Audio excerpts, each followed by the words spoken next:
Vice presidential candidates, important though the job is, are not very well known to voters. The single debate, one each year, held between vice presidential candidates can go a long way toward helping voters decide which ticket they want to vote for. In 1988, George H.W. Bush chose as his vice president a very young, untested senator from Indiana, Dan Quayle.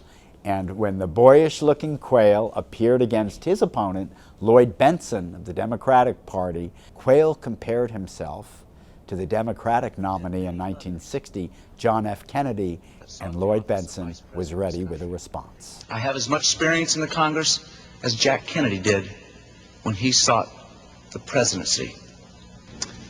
Senator, I served with Jack Kennedy. I knew Jack Kennedy.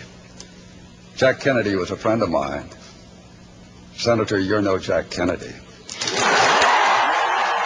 In 1976, the very first vice presidential debate was held between Bob Dole, a Republican, and Walter Mondale, a Democrat. In the course of the debate, Bob Dole made a controversial remark about the Democratic Party and 20th century wars. Very good issue, any more than the war in Vietnam would be, or World War II, or World War I, or the war in Korea, all Democrat wars. In 1992, H. Ross Perot, the Texas billionaire, mounted one of the most powerful and effective third-party candidacies in modern American history. His choice for vice president, very unorthodox, was a Vietnam War hero, Admiral James Stockdale. Who am I? Why am I here? Stockdale was an impressive and admirable figure. I'm not a politician, everybody knows that. A true war hero, but he didn't necessarily look like someone who was ready to hold national political office. In 2008, Sarah Palin's handlers discovered that when Palin was rehearsing for the debates, she kept stumbling over her opponent's name and called Senator Joseph Biden, "Oh Biden," confusing him with Obama.